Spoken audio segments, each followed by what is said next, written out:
సర్వాధికారియు నిరంతర స్తోత్రార్హుడు యేసుక్రీస్తు ప్రభువారి ప్రశస్త నామంలో ఉదయకాలపు వర్తమానాల కొరకు ఎదురు చూస్తున్న మీ అందరికీ ఇమాన్యుయల్ మినిస్ట్రీస్ తరపున మా శుభాభివందనాలు తెలియచేస్తూ ఉన్నాను.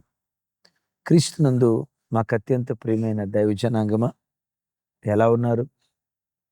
తమ్ముడు, చెల్లి, ప్రియ అక్క, అన్న, ఈ ఉదయకాలం లేచి ప్రార్థన చేసుకున్నారా? కనీసం 2-3 అధ్యాయాలైన దేవుని వాక్యాన్ని చదువుకున్నారా? అన్నయ్య, నిన్నే కదా ఆదివారపు ఆరాధనకి వెళ్ళొచ్చింది, సోమవారం కూడా మమ్మల్ని వదిలిపెట్టరా అని అనకండి. ఏనాటి మన్నా ఆనాడే మనం ఏరుకోవాలి. ఏనాటి భక్తి ఆనాడే మనం సమకూర్చుకోవాలి.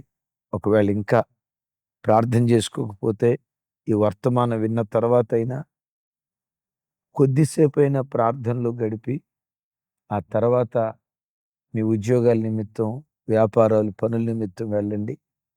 ఉదయం లేచినప్పుడు దేవునితో గడపకుండా గడప దాటి బయటికి వెళ్ళొద్దని ప్రేమతో మీ అందరికీ మనవి చేస్తూ, నిన్నటి దినం మన మందిరంలో నుంచి దివ్యమైన వర్తమానాలు పరిశుద్ధాత్మ దేవుడు అందించారు. వద్దు వద్దు, జీవితంలో ఇలాంటి రానివ్వద్దు. ఒక్క 5 విషయాలు ఏది రానివ్వద్దో ప్రభువారు మాట్లాడారు.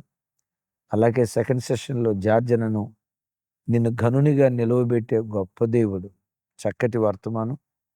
థర్డ్ సెషన్లో నిన్ను పడగొట్టాలని ప్రయత్నించే వ్యక్తులు ఎదుట నిన్ను పైకెత్తే దేవుడు, దివ్యమైన వర్తమానాలు. ఒకవేళ వినకపోతే తప్పకుండా వినండి, ఆశీర్వదించబడండి. ప్రాముఖ్యంగా ఈరోజు నేను నెల్లూరు దగ్గర ఆత్మకూరు అనే ప్రాంతానికి వస్తూ ఉన్నాను. ప్రాముఖ్యంగా శుక్రవారం పబ్లిక్ హాలిడే. ఉదయం 9 గంటల నుంచి 1 గంట వరకు ప్రత్యేక ఉపవాస ప్రార్థన మందిరంలో నుంచి లైవ్ అందించబడుతుంది. మీరుంటున్న ప్రాంతాల్లోనే, మీ కుటుంబాల్లోనే, మీరు ఏ దేశంలో ఉన్నా కుటుంబ సమేతంగా ఉపవాసం ఉండి ప్రార్థనలో పాలిభాగస్తులు కాగలరని ప్రేమతో మీ అందరినీ బ్రతిమలాడుకుంటూ ఉన్నాను. మంచిది. ఈ దినం మరో ప్రత్యేకమైన సందేశం. ఈ వర్తమానం అందించమని కొన్ని దినాల నుంచి నా హృదయాన్ని పరిశుద్ధాత్మ దేవుడు పురికొల్పుతూ ఉన్నారు. ప్రత్యేకంగా ఈ వర్తమానం నీకే, నీ కుటుంబానికే దేవుడు కానుకగా ఇస్తున్న ఓ దివ్య సందేశం. రండి ధ్యానించుదాం. యెహెజ్కేలు గ్రంథం 36వ అధ్యాయం 34, 35 వచనాలు. మార్గస్థుల దృష్టికి పాడుగాను నిర్జనముగాను అగుపడిన భూమి సేద్యం చేయబడును. పాడైన భూమి ఏదెను వలె ఆయననియు, పాడుగాను నిర్జనముగాను ఉన్న ఈ పట్టణములు నివాసులతో నిండి ప్రాకారము గల వాయననియు జనులు చెప్పుదురు. విన్నారా? మార్గస్థులు వెళ్తా ఉన్నారు, వస్తా ఉన్నారు. ఆ ప్రాంతాన్ని చూసి పాడైపోయిందిరా, ఈ ప్రాంతం పాడైపోయిందిరా, అరే ఇందులో జనాలే లేరురా అని చూసిన ప్రతి కన్ను ఈ స్థలం పాడైపోయింది, ఈ ప్రాంతం పాడైపోయింది అని మాట్లాడుకుంటూ ఉన్నారు. దేవుడేమంటాడు? పాడైపోయిన ఆ భూమిని నేను సేద్యం చేస్తా, పాడైపోయిన ఆ ఎడారి భూమిని ఏదేనులాగా నేను మారుస్తా. దేవుడు చేస్తున్న వాగ్దానం. తమ్ముడు, చెల్లి, ఈరోజు ఈ వాక్యం వింటున్న నీ బ్రతుకులో నీ కుటుంబాన్ని చూసిన వాళ్ళు కూడా పాడైపోయిందిరా వీళ్ళ కుటుంబం, పాడైపోయిందిరా వీడి జీవితం, పాడైపోయిందిరా వీడి ఆరోగ్యం, పాడైపోయిందిరా వీడి ఆర్థిక వ్యవస్థ, వీళ్ళ సంఘం పాడైపోయింది. అయ్యయ్యో, ఒకప్పుడు ఎంత మంచిగా బ్రతికిన కుటుంబం కదా వీళ్ళది, అయ్యో ఎంత పాడైపోయింది ఏంటి అని సమాజం, వీళ్ళ కుటుంబం, వీళ్ళ సంసారం పాడైపోయింది, లోకం గేలి చేస్తూ ఎగతాళిగా మాట్లాడుతూ ఉందా? నా చేతులెత్తి దీవిస్తున్నాను.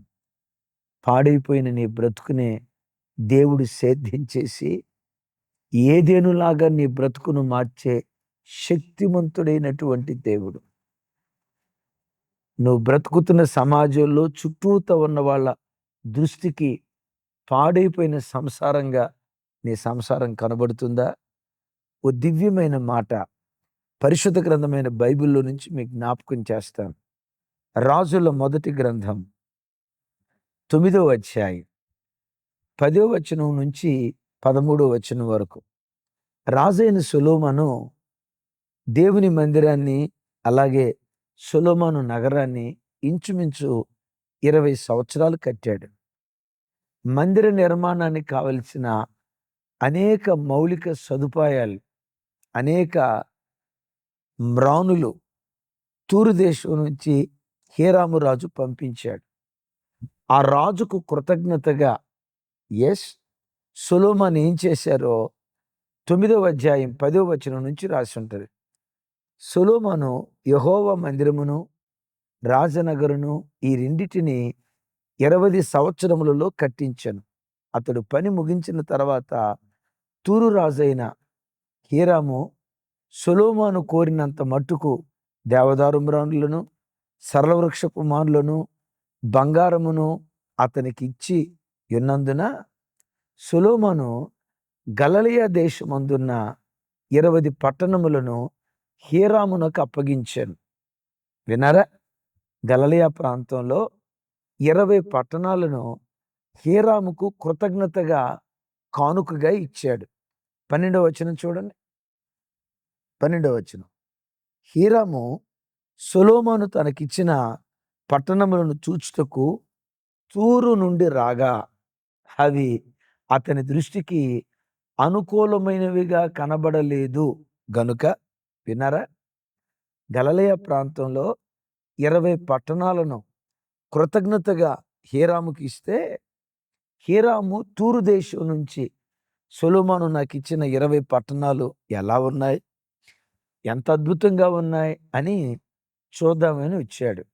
అయితే అవి అతని దృష్టికి అనుకూలమైనవిగా కనబడలేదట. గనుక అంటాడు, నా సహోదరుడా, నీవు నాకిచ్చిన ఈ పట్టణములు ఏ పాటివి? నేటి వరకు వాటికి కాబూల్ అని పేరు. విన్నారా? కాబూల్ అంటే గొడ్డు భూమి, లేక నిస్సారమైన భూమి, లేక ఎడారి భూమి అని అర్థం. విన్నారా ఈ మాట?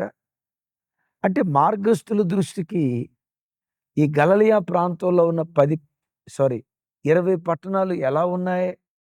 పాడైపోయిన భూమిగా, గొడ్డు భూమిగా, నిస్సారమైన భూమిగా, ఎండిన భూమిగా ఆ ప్రాంతాలు కనపడ్డాయి. విన్నారా? ఆ స్థలానికి ఏమని పేరు పెట్టాడు? కాబూల్. కాబూల్ అంటే నిస్సారమైన భూమి, గొడ్డు భూమి అని అర్థం. విచిత్రం తెలుసా? సొలొమోను దాన్ని సవాలుగా తీసుకొని, చూడండి, దినవృత్తాంతాల 2వ గ్రంథం 8వ అధ్యాయం 2వ వచనం చూడండి. దినవృత్తాంతాల 2వ గ్రంథం 8వ అధ్యాయం 2వ వచనం. హీరాము తనకిచ్చిన పట్టణములను సొలొమోను కట్టించి వాటిలో ఇశ్రాయేలీయులను కాపురముంచెను. 20 పట్టణాలు హీరాముకి ఇస్తే, హీరాము, సొలొమోనా, నీకొక దండం, నీవిచ్చిన 20 పట్టణాలకి 20 దండాలు, ఇలాంటి నిస్సారమైన కాబూల్ భూమి నాకు ఇస్తావా? నాకొద్దు అని సొలొమోనుకు తిరిగిస్తే, సొలొమోను ఏం చేశాడో తెలుసా? ఆ పట్టణాలను తీసుకొని ఆ పట్టణాలను కట్టించి దానిలో ఇశ్రాయేలీయులను ఉంచాడట. ఇది జరిగి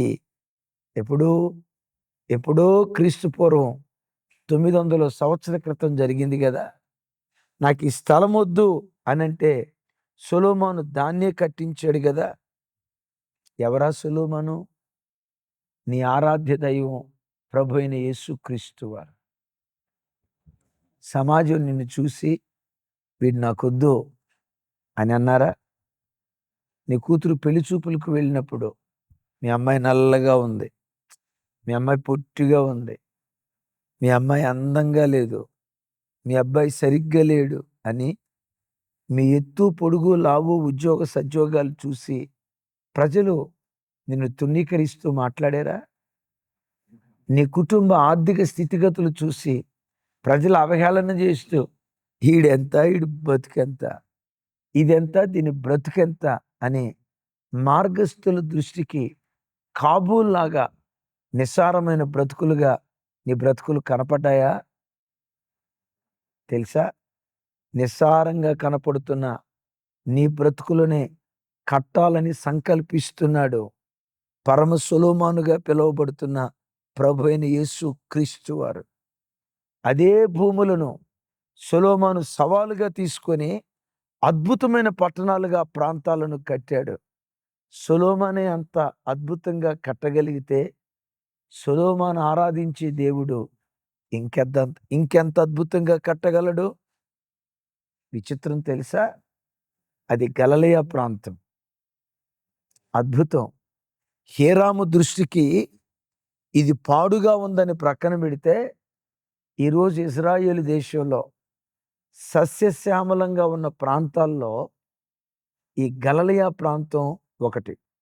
గలిలయ సముద్రం ఉందే, మేము ఇశ్రాయేల్ దేశానికి వెళ్ళినప్పుడు గలిలయ సముద్రం దగ్గర నుంచి ఫోటోలు పంపించాం. ఆ గలిలయ సముద్ర ప్రాంతం బహుపచ్చగా, బహు సారవంతంగా ఈ ప్రాంతాలలో విస్తారమైన ఒలీవ చెట్లు పండుతాయి, ద్రాక్ష చెట్లు పండుతాయి. ఇజ్రాయేల్ దేశంలో ఎక్కువ శాతం పంట ఎగుమతి, విన్నారా? ఎగుమతి ఈ ప్రాంతాల నుంచి ఎక్కువ ఉత్పన్నమవుతుంది. ఒక్క టమాటా చెట్టు 40 కిలోలు టమాటాలు కాస్తుంది. ఒక్క వంకాయ చెట్టు 35 కిలోలు వంకాయలు కాస్తుందట. ఈ ప్రాంతాల్లో పాడి కూడా విస్తారం. ఒక్క పాడి గేదె రోజుకొచ్చి 35 లీటర్ల పాలిస్తుందట. ఈ గలిలయ ప్రాంతంలో పాలు బెండటానికి మనుషులు బెండలేరు. ఏమంటే 35 లీటర్ల పెండాలంటే చేతులు ఏమవుతాయి? విచిత్రం తెలుసా? ఆ పొదుగులకు మిషన్ పెట్టి మిషన్ ద్వారా పాలు తీస్తారు. విచిత్రం. ఆ రోజు పాడుగా ఉన్న ఆ ప్రాంతం ఈరోజు ఏదెనులాగా మార్చబడింది. తమ్ముడు, జనాల దృష్టికి నీ కుటుంబం పాడుగా కనపడుతుందేమో. కొంతకాలం ఓపిక పట్టు. ఏ ప్రాంతంలో ప్రజల మధ్యలో పాడుగా, నిర్జనముగా, ఎడారిగా నీ బ్రతుకు కనబడుతుందో నీవు ఆరాధించే నీ దేవుడు ఎడారి బ్రతుకులనే ఏదేనులాగా మారుస్తాడు. చూడండి ఇంకో మాట, యెషయా గ్రంథం. అందరూ మీ బైబిల్ తెరిచి గమనించండి. 51వ అధ్యాయం 3వ వచనం. యెషయా గ్రంథం 51వ అధ్యాయం 3వ వచనం. ఈ దేవుడు ఎట్టివాడో యెహోవా సీయోనును ఆదరించుచున్నాడు. దాని పాడైన స్థలములన్నిటినీ ఆదరించి దాని అరణ్య స్థలములను ఏదెను వలె చేయుచున్నాడు. దాని ఎడారు భూములు యెహోవా తోటవలె నగునట్లుగా చేయుచున్నాడు. ఆనంద సంతోషములను, కృతజ్ఞతాస్తుతియు, సంగీత గానమును దానిలో వినబడును. తమ్ముడు, చెల్లి, ఎడారిని దేవుడు దర్శిస్తాడట. ఎడారిని దేవుడు ఆదరిస్తాడట. దేవుడే దర్శిస్తే, దేవుడే ఆదరిస్తే ఏమైంది? ఎడారి యెహోవా తోటలాగా అయిందట. యెహోవా తోట ఏదేనేగా. ఎడారి ఏదేనులాగా మార్చబడింది. నా చేతులెత్తి దీవిస్తున్నా. ఆ రోజుల్లో ఎడారిని దర్శించిన దేవుడు ఈ ఉదయకాలం వర్తమానం వింటున్న నీ కుటుంబాన్ని దేవుడు దర్శిస్తూ ఉన్నాడు. ఎడారిని ఆదరించిన దేవుడు నిన్ను, నీ కుటుంబాన్ని, నీ పిల్లలను యేసు నామం పేరిట ఈ గడియలోనే దేవుడు ఆదరించునుగాక. ఆమేన్. ఆదరించి ఏం చేశాడు? ఏదేనులాగా దేవుడు దాన్ని మారిస్తే ఇప్పుడు ఆ ఎడారి ప్రాంతంలో నుంచి ఆనంద సంతోషాలు, కృతజ్ఞతాస్తుతులు, సంగీత ధ్వని వినబడుతుందట. తమ్ముడు, చెల్లి, అక్క, అన్న, తల్లి, తండ్రి, కుటుంబంలో ఎప్పుడు గతంలో ఏడ్పు వినబడిందా? దుఃఖం వినబడిందా? సనుగుడు, ఏంటి నా బ్రతికెట్లా అయిపోయింది, ఏంటి నా పిల్లల బ్రతికెట్లా అయిపోయింది, ఏంటి నా ఆరోగ్యం ఎట్లా అయిపోయింది, గత కాలపు ఓటములను చూసి రోజు ఇంట్లో ఏడ్పే వినబడుతుందా? నా చేతులెత్తి నిన్ను దీవిస్తున్నాను. ఎడారి ఏదేనుగా మార్చబడిన తర్వాత ఆనంద సంతోషాలు దానిలో వినబడినట్లుగా నీ నోటి నిండా నా దేవుడు నవ్వు పుట్టించునుగాక. ఆమేన్. ఒకప్పుడు సనుగుడు వినబడిందేమో, ఇక మీదట కృతజ్ఞతాస్తుతులు వినబడేటట్లుగా దేవుడు కార్యం చేస్తాడు. ఒకప్పుడు దుఃఖపు స్వరం, దుఃఖపు పాటలు వినబడేయేమో, ఇక మీదట సంతోషగానాలతో సంగీత గానాలు వినబడినట్లుగా నీ ఇంటిని నా దేవుడు నింపునుగాక. ఏ మార్గస్థుల దృష్టికి పాడుగా నీ ఇల్లు కనబడిందో అదే మార్గస్థుల దృష్టికి నీ ఇంటిని ఏదేనులాగా దేవుడు చేస్తాడు. అయితే ఆ ఏదేనులాగా ఎలా చేస్తాడో తెలుసా? అక్కడ ఓ చక్కటి మాట అంటాడు, నేను సేద్యం చేస్తా, నేను సేద్యం చేస్తా. సేద్యం అంటే వ్యవసాయం కదా. సేద్యం చేసేవాళ్ళు ఏం చేస్తారు? మొదట ఆ పొలాన్ని నాగటితో దున్నుతారు. దేవుడు కూడా వాక్యం అనే నాగలితో నీ హృదయాన్ని దున్నేటప్పుడు నీ హృదయం మెత్తనవ్వాలి. విత్తనం నేలలో వేస్తే మొలకెత్తాలంటే ఆ నేల మెత్తగా ఉండాలి కదా. మట్టిపెడ్డల కింద విత్తనం ఎక్కడైనా మొలకెత్తడం చూసారా? మట్టి పెడ్డల క్రింద విత్తనం ఎప్పుడైనా మొలకెత్తడం చూసారా? లేదుగా. మన్ను మెత్తగా ఉండాలి. నీ హృదయపు క్షేత్రం కూడా ఎప్పుడు మెత్తగా ఉండాలి. పంట పండకుండా ఆటంకంగా ఉన్న అపవిత్రపు రాళ్ళు, కలుపు మొక్కల్లాంటి వ్యర్థమైన ప్రవర్తన, వాటన్నిటిని దేవుడు వాక్యం ద్వారా పెరికేస్తుంటుండగా పెరికివేయబడటానికి అప్పగించు అంటాడు. ఇదే గ్రంథంలో, ఇదే అధ్యాయంలో 36వ అధ్యాయంలోనే మునుపటి కంటే అధికమైన మేళ్ళు నేను చేస్తా, నీ పక్షాన నేనుంటా, మునుపటి కంటే అధికమైన మేలు చేస్తా, నా దేవుడు వాగ్దానం చేస్తున్నాడు. తమ్ముడు, చెల్లి, గడిచిన దినాల్లో ఎన్నో మేళ్ళు నీ బ్రతుకులో చేశాడు కదా. ఈ ఉదయం దేవుడు నిన్ను సేద్యం చేస్తున్నాడు వాక్యంతో. అపవిత్రపు పంట ఏమైనా నీలో ఉందా? పాపపు అలవాట్లు ఏవైనా నీలో ఉన్నాయా? తప్పు చేసి కూడా బుకాయించే కాటిని హృదయం నీలో ఉందా? విను, దేవుని సన్నిధిలో ప్రార్థనలో గడపాల్సిన నీవు ప్రార్థనలో గడపకుండా కలుపు మొక్కల్లాంటి సోషల్ మీడియా దగ్గర గడిపే అలవాటు నీకుందా? యేసు నామం పేరిట ఆ కలుపు మొక్కలన్నీ, యేసు నామం పేరిట ఆ కలుపు మొక్కలన్నీ నువ్వు పెరికివేయుదువుగాక. నీ బండరాతి హృదయం బ్రద్దలు చేయబడునుగాక. నీలో ఉన్న ప్రతి వ్యర్థమైన రాళ్ళు నువ్వు తొలగించుకొని మెత్తటి మన్నుగా మారితే నా దేవుడు నిన్ను సేద్యం చేసి మునుపటి కంటే అధికమైన మేళ్ళు నీ బ్రతుకులో దేవుడు చేయునుగాక. చేసి అంటాడు కదా, యెహెజ్కేలు గ్రంథం 36వ అధ్యాయం 35, 36 వచనాలు ఒకసారి చూడండి. రైట్. పాడైన భూమి ఏదెను వలె ఆయననియు, పాడుగాను నిర్జనముగాను ఉన్న ఈ పట్టణములు నివాసులతో నిండి ప్రాకారము గలవాయననియు జనులు చెప్పుకొందురు. అంతటితోనే ఆగుతారా? 36లో అప్పుడు యెహోవానైన నేను పాడైన స్థలములను కట్టువాడననియు, పాడైపోయిన స్థలములలో చెట్లు నాటువాడననియు మీ చుట్టూ శేషించిన అన్యజనులు తెలుసుకొందురు. యెహోవానైన నేను మాట ఇచ్చి ఉన్నాను, నేను దానిని నెరవేర్తును. ఈ ఉదయకాలం వాక్యం వింటున్న చెల్లి, తమ్ముడు, ఇదే మాట మీతో చెప్పమని నా దేవుడు నా హృదయాన్ని పురికొల్పాడు. యెహోవా అయిన నీ దేవుడే ఈ మాట ఇచ్చాడు. ఇది జెర్మియా అన్న మాట కాదు, ఒక దైవ సేవకుడి మాట కాదు, యెహెజ్కేలు గ్రంథకర్త మాట కూడా అంతకన్నా కాదు. ఈ మాట ఎవరిది? నీ దేవునిది. నీ దేవుడు ఏ మాట ఇచ్చాడో ఆ మాట తప్పకుండా నీ బ్రతుకులో నెరవేర్చబోతున్నాడు. ఈరోజు నీ నీ కుటుంబాన్ని చూసి మార్గస్థులందరూ పాడైపోయిందిరా వీళ్ళ సంసారం అని అన్నారే, అదే మార్గస్థుల నోట ఏ మాట వినబడుతుందో తెలుసా? వారి దేవుడు వాళ్ళని మర్చిపోలేదురా.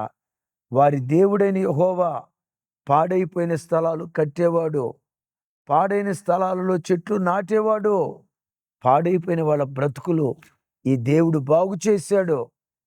ఎంతైనా వారి దేవుడు శక్తి కలిగిన వాడురా. వారి దేవుడు ఏమైనా చేయగలడురా. కథ మొత్తం మార్చగలడురా. నీ కుటుంబాన్ని చూసి నీవే కాదు, అన్యజనులు దేవుని స్తుతించుదురుగాక. యేసు నామములో ఈ మాట నీ కుటుంబంలో, నీ పిల్లల జీవితంలో, మన ఆరోగ్య విషయంలో, నీ వ్యాపార ఉద్యోగ స్థలాలలో తప్పక దేవుడు నెరవేర్చునుగాక. ఆమేన్. ఈ వాగ్దానం మన బ్రతుకులో నెరవేర్చబడినట్లుగా ఒకసారి వాగ్దానం మీద చేయబెడదామా? వాగ్దానం మీద చేయబెడదామా? రేపు ఎర్లీ మార్నింగ్ మరో చక్కటి విషయం. క్రైస్తవుడా, నువ్వెంత భాగ్యవంతుడివో తెలుసా? ఇలాంటి భాగ్యం భూమి మీద నీకు తప్ప ఇంకెవరికి దొరకల. ఏమిటా భాగ్యం? రేపు ఎర్లీ మార్నింగ్ తప్పకుండా వినండి. క్రైస్తవులకు మాత్రమే దేవుడిచ్చిన భాగ్యం ఏంటో. మెట్టుకు ఈ వాగ్దానం నెరవేర్చబడినట్లుగా వచ్చిన ప్రార్థన చేస్తాను, ఏకీభవించండి. సర్వశక్తి గల తండ్రి, సకల ఆశీర్వాదాలకు కారణభూతుడా, మాతో మీరు మాట్లాడిన శ్రేష్టమైన మీ మాటలకై స్తోత్రాలు. ఈ వాగ్దానం ప్రతి క్రైస్తవ కుటుంబంలో మీరు నెరవేర్చుదురుగాక. ఈ మాట ఇచ్చింది మీరు, మాట ఇచ్చిన మీరే దీన్ని నెరవేర్చండి. అన్యజనులు చూసి, త్రోవను వెళ్ళేవారు చూసి వీళ్ళ సంసారం పాడైపోయింది అని ఏ నోరు అందో అదే నోరు వీరి దేవుడు పాడైపోయిన వీళ్ళ బ్రతుకులను బాగు చేశాడు. వీరి దేవుడు పాడైపోయిన సంసారాలను బాగు చేసే దేవుడని అన్యజనులు చెప్పుకొనున్నట్లుగా ఈ ప్రార్థనలో ఏకీభవిస్తున్న ఒక్కొక్క కుటుంబాన్ని సాక్ష్యార్థంగా మీరు నిలుపుదురుగాక. సాక్షి బిడ్డలుగా ఒక్కొక్క బిడ్డను యేసు నామములో మీరు బలపరచుదురుగాక. అలా నువ్వు చేసినందుకు స్తోత్రాలు. యేసు నామములో ప్రార్థించి పొంది ఉన్నాం తండ్రి. తండ్రి అయిన దేవుని ప్రేమ, కుమారుడైన యేసుక్రీస్తు వారి దివ్య కృప, పరిశుద్ధాత్మ దేవుని సహవాసం మనకు సకల పరిశుద్ధులకు సదా తోడయుండి నడిపించునుగాక. ఆమేన్. ఆమేన్. Thank you.